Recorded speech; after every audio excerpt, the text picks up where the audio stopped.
Salut à tous et bienvenue sur la chaîne de TheCasting.eu. Aujourd'hui, petit tuto make-up, ça faisait longtemps qu'on n'en avait pas fait. On va te montrer comment avoir un beau teint frais et lumineux pour tes photos et même pour dans la vie de tous les jours. Donc je suis pas avec une maquilleuse pro aujourd'hui, je suis toute seule quand on veut vraiment te montrer que tout ce qui va être fait aujourd'hui dans cette vidéo, c'est faisable. Du coup, c'est parti. Alors tout d'abord, on applique une crème hydratante, chose qui est vraiment essentielle. Si vous voulez pas que votre maquillage ait un effet plâtre, donc moi je l'ai déjà appliqué avant de venir. Alors moi ensuite, personnellement, j'applique une base, même si c'est pas une étape obligatoire. Ça permet en fait d'affiner le grain de peau, d'avoir un visage qui paraît beaucoup plus lisse. De toute façon, je vous mettrai tous les produits en barre d'infos si vous avez envie de les acheter, même si c'est pas le but non plus de cette vidéo. Alors après, on passe à l'étape du fond de teint. Donc certains n'aiment pas trop les fonds de teint et c'est tout à fait compréhensible. Mais c'est vrai qu'en photo, le fond de teint va permettre de camoufler tes imperfections et d'avoir un teint plus coloré et uniforme. Après, si vraiment t'aimes pas le fond de teint, tu peux remplacer cette étape par une bébé crème qui est beaucoup plus légère et qui sera peut-être plus agréable à porter. Donc moi j'utilise celui de chez NARS. Pareil, vous n'êtes pas obligé de l'acheter. Mais moi je l'aime bien parce qu'il est hyper lumineux et je trouve qu'il rend vraiment beau en photo.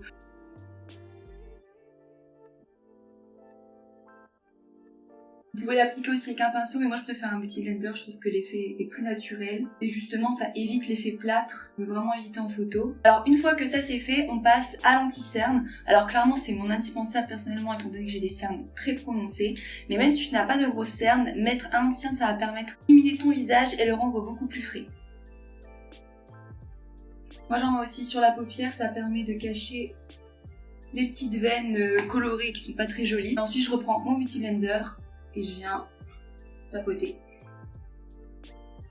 Alors ensuite, étape primordiale, c'est la poudre. Ça va te permettre d'éviter de briller, d'éviter que ton anti-cerne file entre les plis et ça va tout simplement fixer toutes les étapes qu'on vient de faire. Donc on met pas de la poudre partout, on va pas avoir d'effet cake et on veut surtout conserver l'éclat de notre visage. Du coup, je vais vous montrer où moi personnellement je mets de la poudre. Moi j'en mets sur les cernes. Si vous avez la peau grasse, vraiment en mettre sur la zone T, ça va permettre d'éviter de briller sur vos photos, on n'aime pas trop ça. Et c'est tout.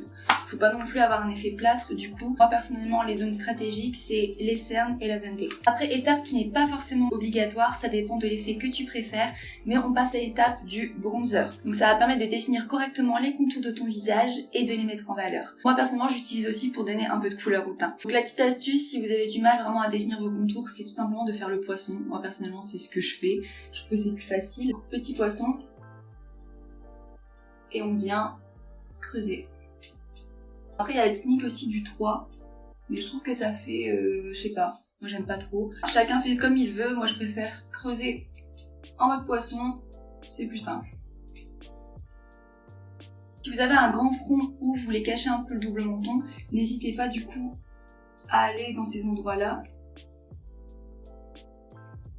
Alors après on passe au blush, donc ça va permettre de donner bonne mine et vraiment pour le coup donner un coup de frais à ton visage. Donc moi ce que je fais pour appliquer le blush c'est que je souris et après j'en mets sur mes pommettes, donc comme ça. Et voilà. Alors avant de passer aux dernières étapes, j'ai mis un peu de mascara pour finir les yeux. Maintenant on va passer à l'étape de l'highlighter, c'est mon étape préférée. On va illuminer des endroits stratégiques du visage pour vraiment que la lumière se focalise sur ces endroits-là. Donc moi personnellement j'en mets sur le haut de mes tempes, comme ça. Sur le bout du nez, l'arc, et j'aime bien en mettre aussi dans le coin interne de l'œil. Et voilà. Alors ensuite, dernière étape que tu n'es pas obligé de réaliser, mais je trouve vraiment que c'est essentiel, c'est l'utilisation d'un spray fixateur. Ça permet de fixer ton maquillage toute la journée, d'avoir ton petit teint frais au top sans retouche nécessaire. Donc moi ce que je fais c'est qu'on le met bien à 30 cm pour éviter d'avoir plein d'éclaboussures. On ferme les yeux. Et c'est bon. Pour finir ce make-up, je vais mettre un petit peu de rouge à lèvres.